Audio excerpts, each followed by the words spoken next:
What's going on, everybody? I am DJ Echo, I'm Penny Sierra. and you are in the element.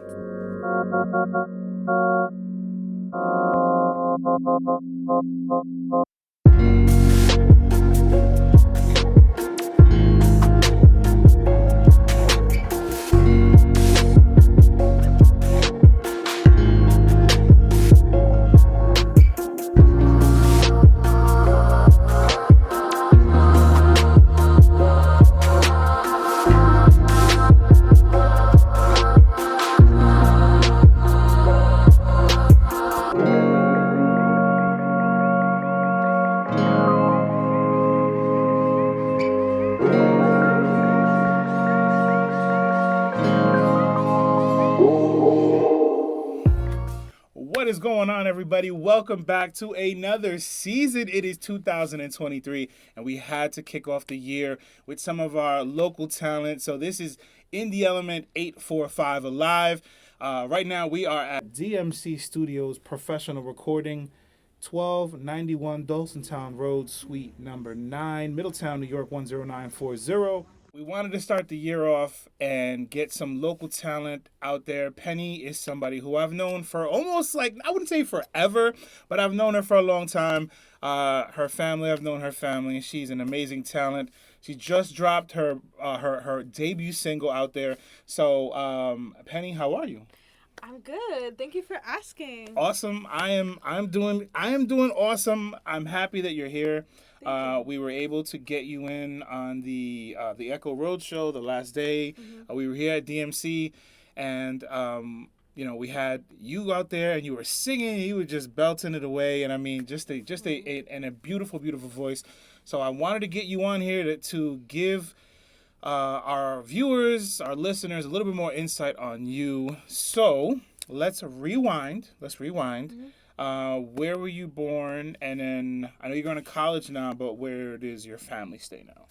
So I was born in the Bronx, actually. Oh, baby, let's go.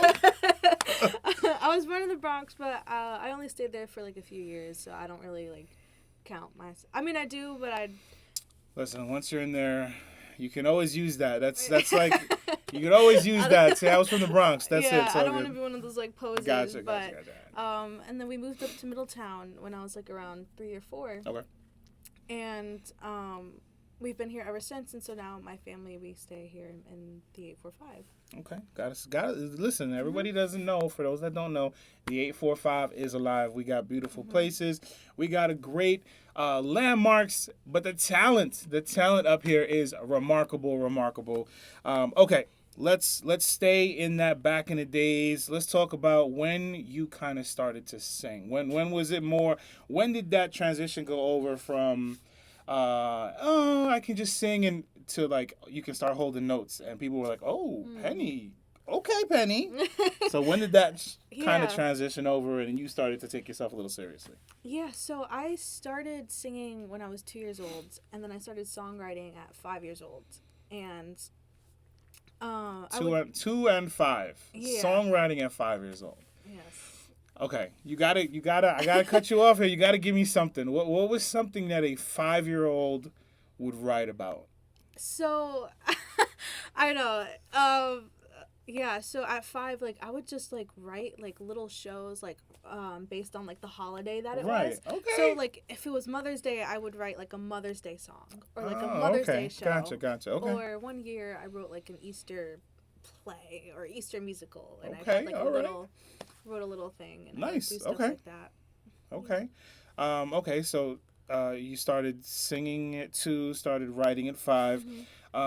When did that next step come where it was, okay, I can write little tunes for holidays, and was there a point where you were like, okay, I want to start writing, talking about my feelings? Was it, writing in a journal and then transition that over to actual music, or did you start automatically getting into music?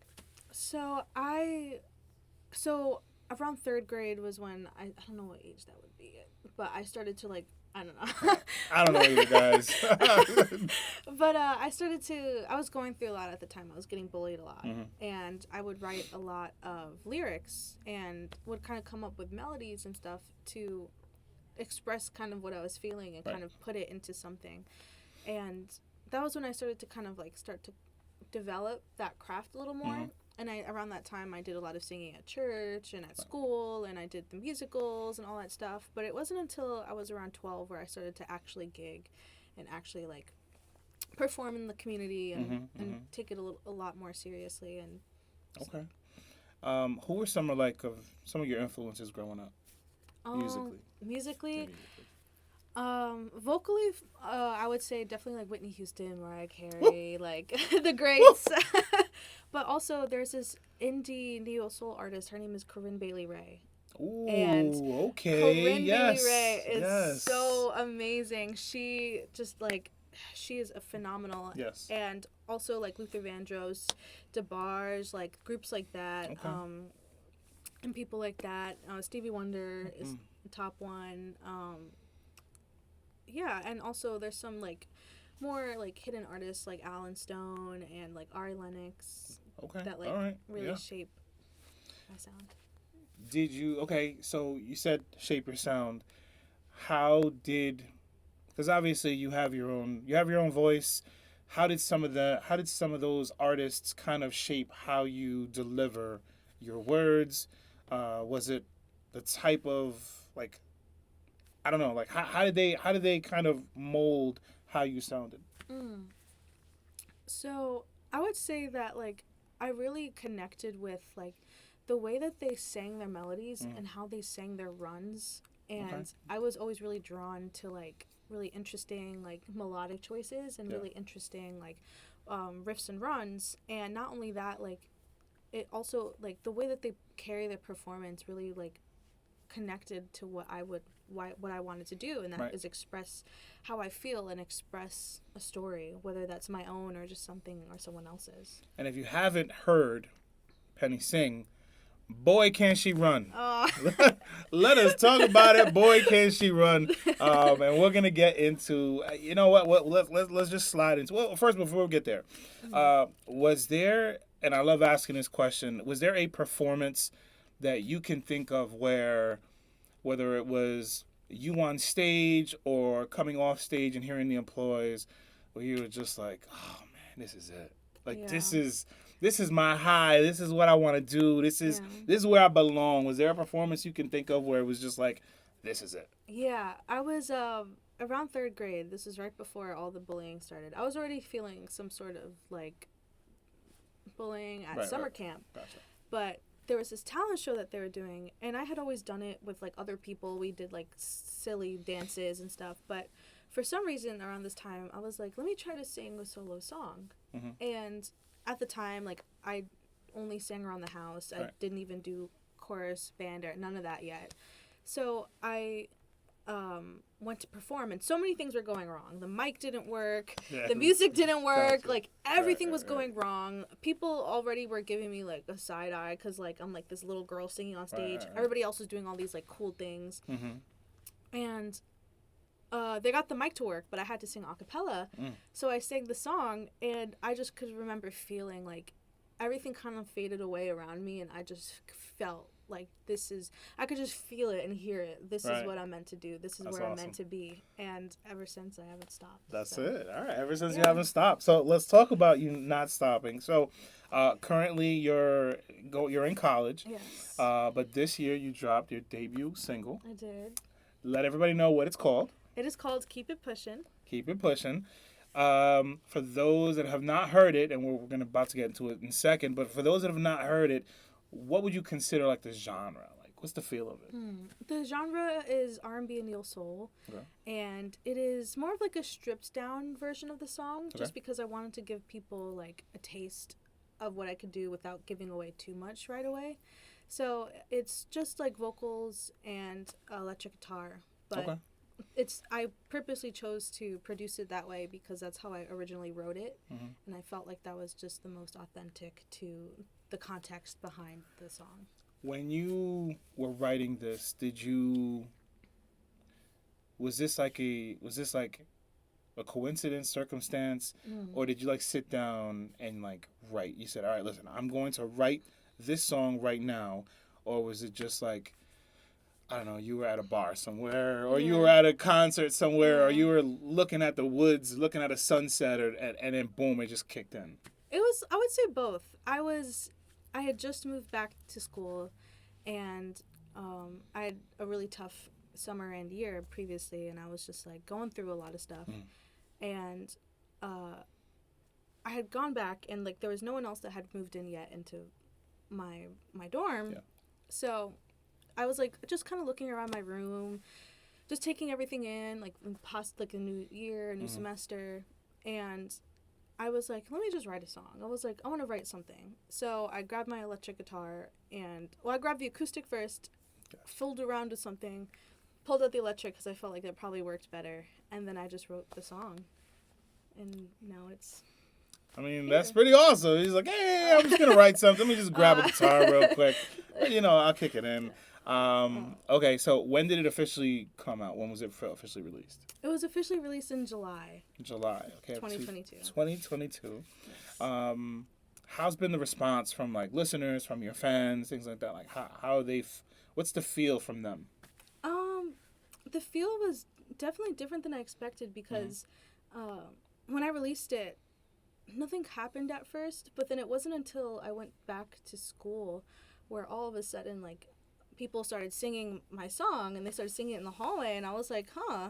But even before... That's pretty cool. Which was cool. That's a pretty cool feeling. Yeah, That's I was cool like... feeling. And I couldn't tell if people were making fun of me or if they weren't. Yeah. But then, like, I had a performance in the fall at school, and I performed the song, and this feeling, like, shook me to my core in, like, a way that I never understood, but I had the place was pretty full. Yeah. And I saw a lot of people who knew all of the words. Wow, that's awesome. And I was like, what? That's awesome. I was like, what? Yeah. Like, and I saw this one guy, I looked in the audience, and he just knew every single word. He had his phone out. He was, like, recording. Wow.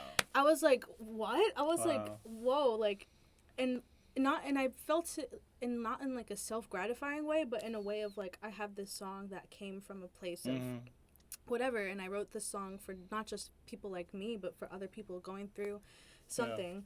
Yeah. So it's cool to see people kind of, like, reciprocate that. Right. And relate to it, because you're not going to memorize words. You're not going to listen to a song over and over if it's not hitting home. So knowing that your music, your words, your situations, because this is all stuff that you've gone through, that other people not only are going through or have gone through, but they can feel, they can be there with you. You know what I'm saying? That's pretty dope. So what we're gonna do, we're gonna take a few seconds. We're gonna listen to your song. So do me a favor, introduce it, and we'll play it. So next up is "Keep It Pushin'" by Penny Sierra. Love is the best love. Ain't no shelf life on my self-love. Self-love is the best love. You won't break my own self-love. Let's get intimate, y'all. Keep it pushing, keep it pushing. Gotta keep it pushing, keep it pushing. I be writing in my diary, telling her my secrets about who I'm trying to be. I don't forget, I manifest, keep it pushing. Working on my aura all alone. Don't got no one by my side I can say I can go home to. I don't forget, keep it pushing. And keep it pushing, keep it pushing. That's it, you heard it. Again, just a snippet. You guys are going to have to go out, go to your media platforms, your streaming platforms, go listen, go buy, go vibe, all that kind of stuff. We played it on the Echo Chamber on my show, and it's just a great song. Okay, so we're obviously 2023, okay? First of all, is there something that you set out to accomplish in 2022 that you were able to? Yes, actually releasing the song. Which was really cool. I had told myself, I was like, okay, you're gonna record and release something this year. And me and my partner, we just recorded the song and That's it. boom. Just went out and did it. That's it. You set a goal, you hit it. All right, awesome. We're in 2023 now. So three things. Okay, give me something that you want to improve on. Give me something new that you want to do in 2023, and then give me a goal for 2023. So something I want to improve on is my marketing. I just took a class recently at school that really opened my eyes to kind of like what marketing really is. Okay. So I want to definitely improve on that. And something that I want to, what was the second question? Second question. something new that you want to do this year. Oh, I want to release more music. Okay. This year I have the opportunity, I get to like record and release like a senior album, but I already have a lot of music pretty much done. So this year I want to have that playback, because they have this thing called a playback, which is where you can like people come to the studio at school and they play the album from front to end, like from the start to the end. So you're talking about like a full album, like multiple songs? No? Okay. So I get to do that this fall is when I plan on doing it. So I really want to put together. How many songs do you think you have? I have so many songs, but I have a specific concept album. Okay. And like right now that. I have Okay. like 6-7 songs. Okay. I like that. Yeah. Okay.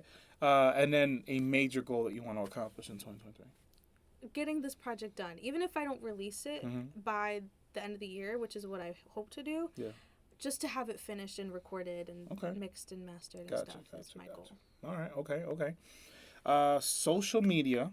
Let's go over your social media so everybody out there knows how they can find and follow you. You can find me on Instagram at PennySierra_, on TikTok at Penny Sierra, Twitter Penny Sierra. Yeah. Okay. And it. obviously you can stream her song, iTunes, all those other platforms, right? Yes, Spotify, SoundCloud, all of it. Boom. Everywhere you go, you can find it. Give me... Let me see. Do you want your listeners, what are you more interested in? Inspiring with your music or entertaining with your music? That's a good question. That's a very good question. I would say inspiring, because I feel like entertainment, is something that kind of is just like more of like a one-time thing, just more of like a once, talk about it. Yes. One moment. Gotcha, yes. Gotcha. But inspiring someone, I feel like does so much better for not just the individual, but for, I feel like, a group of people as a whole. And it's more substantial, and I feel like has more of a change and a positive effect on someone. And I want to help influence or make someone feel something compared to just like being a show pony. I feel like. Gotcha. I like that. That was a good one, guys. That was a good one. Okay.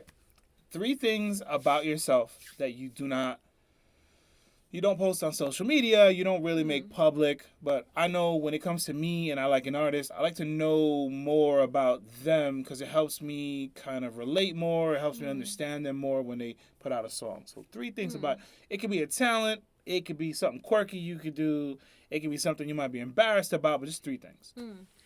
I have a lot of social anxiety. Okay. I get very shy, but then once I like feel comfortable, I do not shut up. I'm very like in your face. Like the real performer comes out when I'm like comfortable. But before that, I get very shy most of the time, and like I'm very quiet. Like I used to be very outgoing when I was younger, but over the years, kind of just became more like to myself and stuff like that. Now, for those that follow her on Instagram, she seems very bold on Instagram. She's like, "Bow, here world, here I am. This is me." So, all right, go ahead. Okay, so that's one. Yeah. The second one is I have synesthesia and perfect pitch. So. Oh yeah, I've heard about this. Yeah. Yes. So with synesthesia, like I see color and like shapes and stuff when I hear sounds.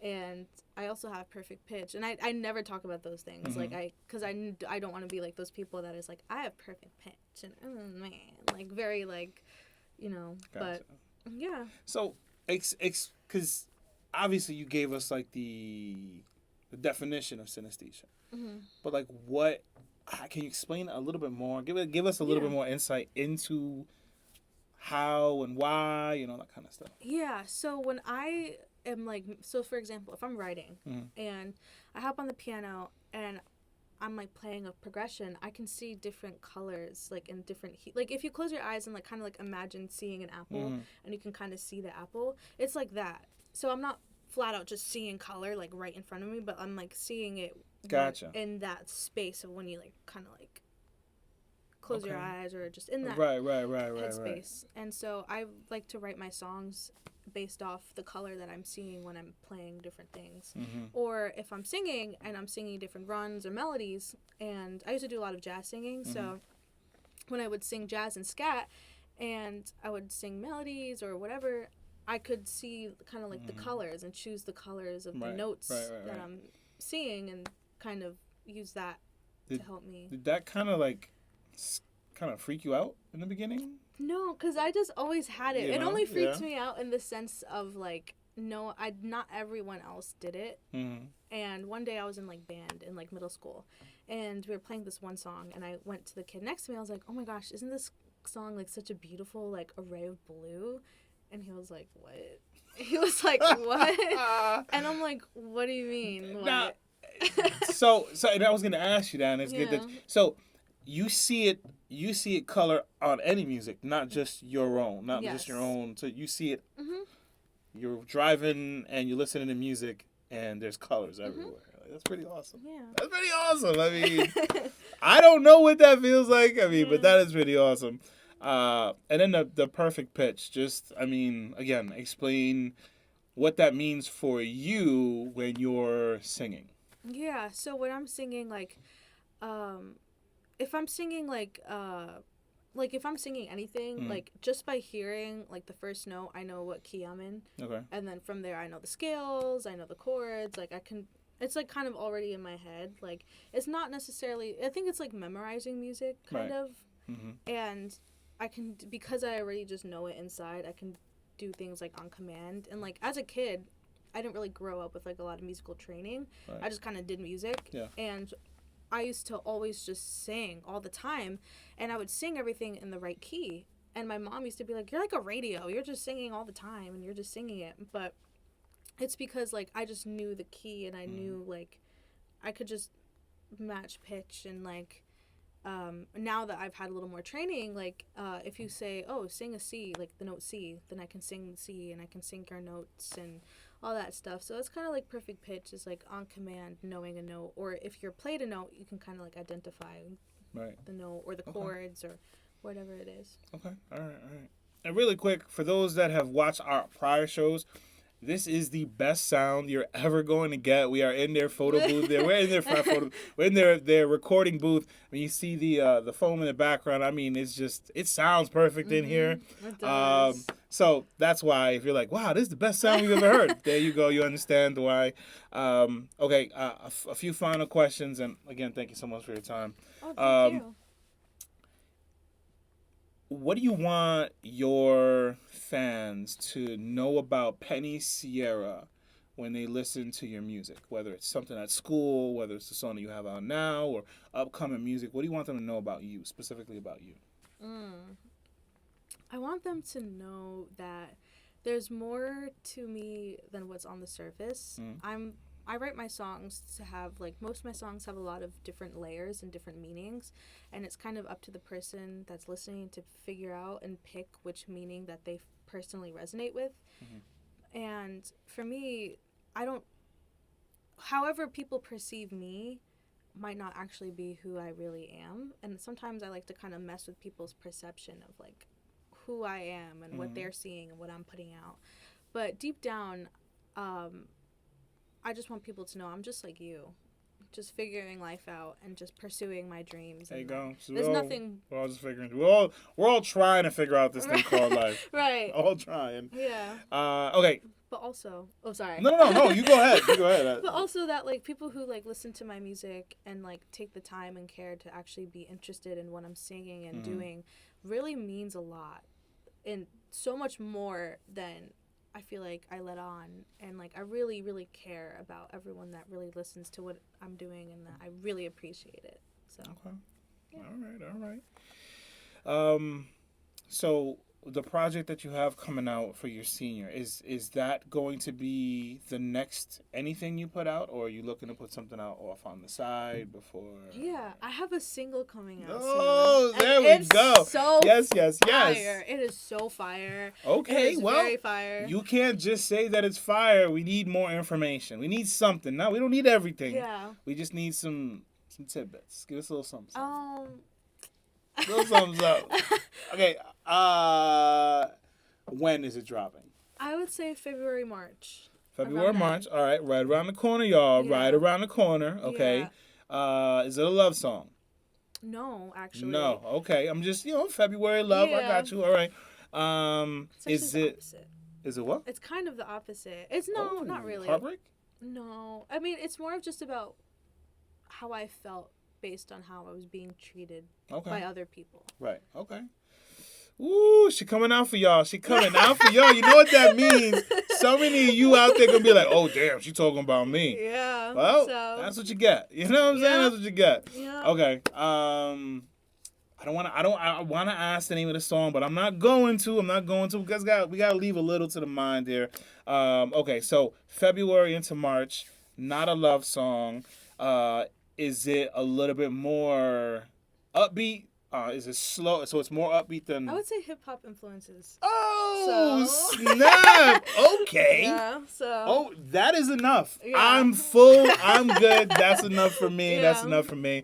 All right, February, March, a hip hop type. Ooh, I'm already excited about it. I'm Yeah. already excited about it.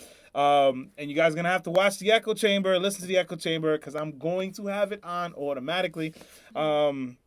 I think that's enough. I think that's enough for me. It should be enough for you guys.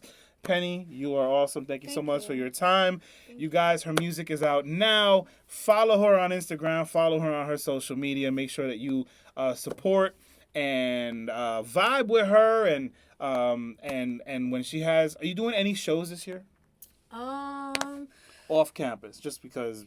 You know. Not yet. I'm in Not the yet. works. Okay. So. All right. Keep an eye out. Yeah, that's why you gotta follow her. Gotta stay in touch with her. All that good stuff. All right. I mean, that's really it. I appreciate your time. Thank you you. so much. I finally got Penny in the booth. I finally got her. Thank you. So we will see you guys next time. Thank you so much. Penny Sierra, DJ Echo. What's going on, everybody? I am DJ Echo. And I'm Big J of the world famous Harlem Wizards. And you are in the element.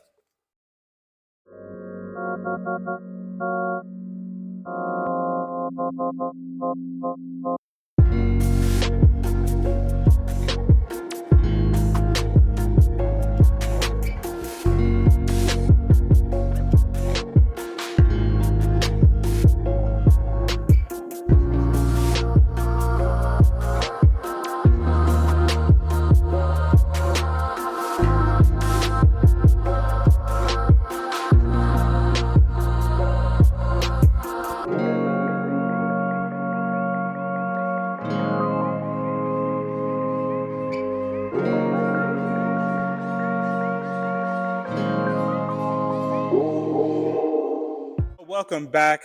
I'm super excited to be interviewing this dude right here, Big J, because it's not Small J, obviously, not Small J, but Big J of the world famous, not the state, not the county, the world famous Harlem Wizards. What's going on, brother? Man, nothing much, man. Just getting back into the flow of, raising money for kids. That's it. We're gonna have to move this up because we're missing like all of your head here. That's not. We can't have that. We gotta have everything going on. Man, We gotta have it's everything hard. going. It's hard being 6'8", man. You know It's what? hard I being wouldn't 6'8". know. I'm not up there. You know what I'm saying? All right. So listen, let's just kind of dive right into it. So Okay. now the question everybody out here wants to know is that did you come out of the womb at 5'9"? So when I was born, right, I was born at 5'2". You went with it. I like it. I like it. I like it. I like it. I like it. I was a regular baby. Yeah, man. that's just regular baby. And one day you ate your carrots and you just shot up from there. Shot up, man. So real quick, we're at the Middletown Rec. So big shout out to everybody at the Middletown Rec for letting us use their gym. We had to. It's just the perfect place. Thank you. Big shout out to Middletown, perfect place for this interview. All right, so let's just dive right in. So where'd you grow up, and then where are you living right now? So I'm originally from Bayside, Queens, New York. Big shout out to Queens. Big shout out to New York, the whole city, everywhere, every single part upstate. Right now, I actually live in Middletown. Middletown, my hometown. You know what I'm saying? Yeah. I'm happy and honored to share the town with you, bro. You know what I'm saying? Thank you. So we met. Let me see. We got to go back to Family Farm Ice Cream. We were doing a Halloween event. Yeah. And he came out with his beautiful family. And I mean, that was the start of it all. He came, all gigantic, towering. I'm DJing. This big dude comes up to me, hands me a card, says Big J on it. I'm like, yo, what's going on here? Yeah, and that was the start, man. We just constantly stayed in contact. Yep. You came out to a few other events. We invited you to come out. And I mean, it was just, listen, this dude right here is just an amazing soul about the community. So, let's before we talk about now and what's going on now, let's go back. All right. Okay. So when did the hype start to kick in? And then when did basketball become part of the equation? All right. So, growing up, I always played basketball, living in Queens, park right across the street. It's like 15 steps. I'm in the park, right? So I was 6 foot when I got to 6th grade, right? So 6 foot, 6th grade. I'm just playing in the park, nothing serious. I know a lot of guys, they were like way better than me, man. They were doing their thing, but I was just, in the park. And when it got to my senior year of high school, the summer before, I shot up 6 inches. So I'm like, okay. Most people don't shoot up 6 inches throughout their most of their life. So in 1 year, he just okay, I could do something with this now. Okay, all now right. I could do something with this. And then going into college, I shot up 2 more inches. 2 more going into college. So I went to the College of Staten Island. Big shout out to the Dolphins. Big shout out to everybody on Staten Island. I played 4 years there. Mm-hmm. Then I went overseas. I played overseas for about 6 years. Where overseas? I played in England. Big shout out to everybody in England, man. I love England. One of my favorite countries in the world. Nice. Spain, Nicaragua, Colombia, Australia, Kuwait, and Ireland. Now, was this all competitive basketball? This was competitive basketball. Gotcha. Yeah. So you're trying to make money. You're trying to win championships. My basic point, it wasn't for me to go out there and make money. My basic point was to go and travel for free. And that's what I did. That's pretty good. Been to over 40 countries. Hey, man, that's pretty dope. That's pretty dope. For free, and that's what I wanted to do. So when I came home, I was like, man, what am I going to do now? Okay. What am I going to do now? And somebody from college told me that one of my other teammates was playing for the Wizards. So I was like, okay, send my email, my stuff. They got back to me, and they saw me play, and that was it. That was it. When you're this tall and you got handled like that, and that's it. It's automatic. It's automatic. 13 years. 13 years. Wow, ago, man. 13 years. Okay, so do me a favor, because I equate what you do to being like a mobile DJ, not like a club DJ, but a mobile DJ who not only does their job and does it efficiently, but also interacts with the crowd. Right. Because that's one thing I was able to see in person for the first time. We did an event at the Galleria Mall. And you took over the show, man. You would you grabbed everybody's attention. You brought in, my wife came up who never comes up. Oh, stop. That was your wife? Yeah. So my wife came up. You grabbing people from the audience. And everybody was just directed at you. You were personable. You were talking with everybody. It was just really, really cool. And I equate that to being like a mobile DJ who not only can mix but also interacts with the crowd. Right. Was that something that just came natural to you, or did you kind of had to kind of get more and more practice when it came to that aspect of it? Trust me, that did not come to me. Okay, Trust gotcha. me. My first year as a Wizard, I made a couple of mistakes, But, I talked to some of the guys. Big shout out to King Arthur. Big shout out to Dwayne Swoop Simpson. He's my mentor, man. He taught me the ropes of everything, how to be a showman, where to stand, how to get the attention of the crowd, you know, even how to place the kids when you're trying to get their attention, you know. It's a big difference if you have kids sitting all around the gym and you have your back to someone. That means somebody could talk and not have your attention. So, you know, I was taught to have all the kids lined in front of me so everybody's just paying attention to me. So that was a big thing. And, you know, I made a couple of mistakes, but, you know, you can't be perfect, man, you know. And once you trip and you fall, you just got to get back up and keep doing it. So year after year, perfecting it, there's always something to perfect it. You know, you're never finished. You can always add something. There's always a new thing coming out that you can add to your repertoire. So, you know, that was it, man. And now it's just natural. When it comes to, so is it easier to interact with kids or adults? It's easier with kids. You know, adults it's fine. You know, give me some adults. We do a lot of corporate events. Give me some adults. It doesn't matter. But the kids, that's where I have the most fun at. The kids. When I walk in, they're like,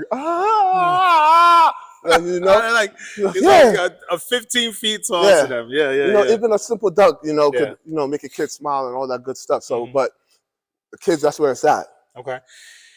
When you're, is it more of skill or is it more of the talking? Like, are you focus more on, okay, the ball handle and not messing up on that, or do you focus more on the talking and making sure maybe you want to zero in on a kid in the crowd and you want to bring them up or something like that?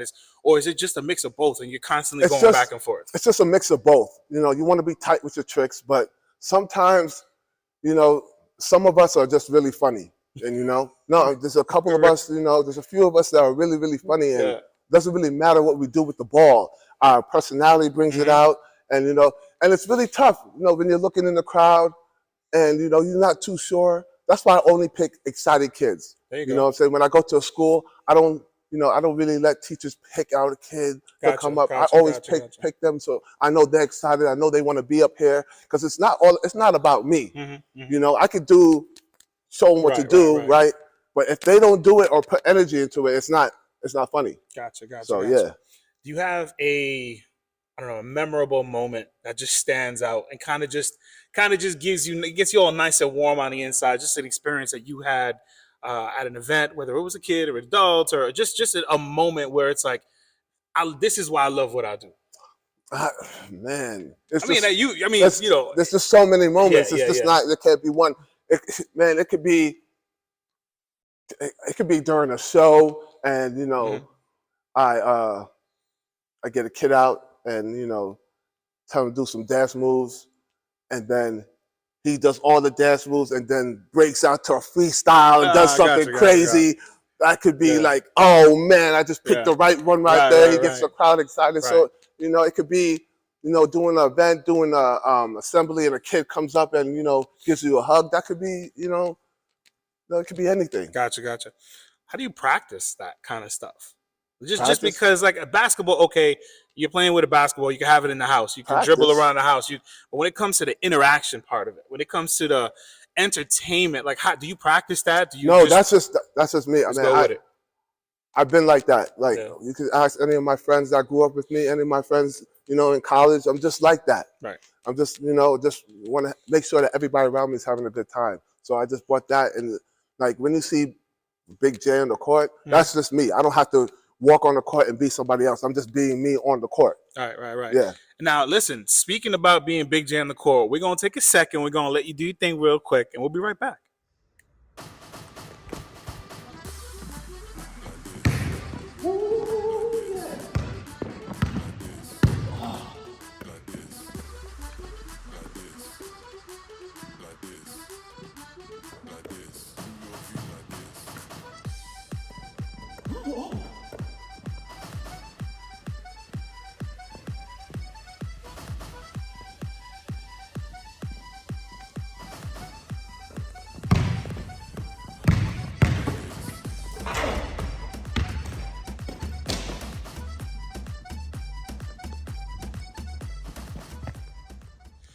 Now, as you can see, I mean, just to handle. I mean, did he really have to jump? Like, I don't think he had to jump to dunk the ball, but I mean, he just did it just to show you guys that there is some sort of effort into it. But so I'm old, man. Can't be doing that, man. so I wanna go into the Harlem Wizards, the actual Harlem Wizards. So if you have. You were able to give a little bit of the history, a little bit of what you guys raised last year. So do me a favor, let everybody know about that stuff, so they know what you're a part of. All right, so if you don't know, the Harlem Wizards, we are a basketball fundraising entertainment team, and we travel all over the world, all over the country, putting on fundraising shows for kids in high schools, elementary schools, and middle schools. But the thing about us is that we play against their teachers. Yeah, I like that. I like Yeah, that. so we got the teachers out there. They're playing, even if they don't have any skills. It's just good to see them out there. You know, we have mayors, principals, all that stuff. So that's the main thing that we do. And last year alone, we raised over $3 million. That's amazing. That's amazing. You're raising money. You're entertaining full crowds. Now, I went with. Now you weren't at that game, but I went to a game where at Goshen High School. I went with my family. We had a blast, and I mean, it was just. I mean, just to see these guys, and they could be on the court, they could be playing with LeBron and all these guys. The skills are there, the handles there, all that good stuff. But them not only to play the game, look dope doing it, but also get the other team involved because they wanted. You got to get the other team. Yeah, So you got to get the kids involved. Got to get the team involved. You know, as much as the kids want to see us play, they want to see their favorite teacher play Exactly. and score. Exactly. So that was a dope part of it, and then the music and then the just I mean them. Oh, and you were right. Just being funny. There was no one-liners. Nobody was on. It was in a comedic hour. They were just acting funny. It was just a great show. If you have not gone to a Harlem Wizards event, you have to go. What's the website? Let everybody know so they can find out when, where they're going to be, all that kind of stuff. All right, it's simple. HarlemWizards.com, baby. That's it. HarlemWizards.com and on all social media platforms at World Famous Harlem Wizards. Definitely. They do giveaways, they do prizes, all that kind of stuff. It really is a great time. So if you want to go to a game, you can go there. If your school wants to get involved, they can go there also, right? Hit up the website, go ahead and check them out. Have them come to your area. And also, we have our new program called the WizFit. So the WizFit is a program, that raise money, but also they get fit. There you go. While having fun. There you go. And each amount of money they raise, they get a free prize. There you go. See? I mean, listen, they're doing everything. Harlem Wizards is doing everything. All right. Now, you have your own thing going on. And I want to talk about that. You, your wife, your family, kind of doing your own thing right now. And you're still obviously still affiliated with the Harlem Wizards. But all day, every day for life. Exactly, for life. But, you got a little side action. So let's talk about that real quick. So basically, it's just my website, bigjentertainment.net. And, we do, I do birthday parties, corporate events, things like that, just things for the community, Definitely. So you said bigj.net? Yep, bigjentertainment.net. bigjentertainment.net. Hit them up. Get them at your next event. Get them at your next fundraiser. Get them at your school, whatever it is. I mean, he's just, listen, I know this dude. He's a good dude, a truly good dude. He's been to events. He just comes out and wants to have a good time and get to know people, and that's just what it is. So Big J, listen, man, I really do appreciate you coming out today. If there's a kid out there watching, and they don't, I don't know, maybe they don't trust their skill. They don't trust their basketball skill. You have any advice for them? All you have to do is work hard, keep working at it. They say practice makes perfect, right? Mm-hmm. No, it's practice makes permanent. So all you have to do is just keep working at it and have fun. That's what it is. Have fun. That's it. You don't have to be the best just as long as you're having fun with it.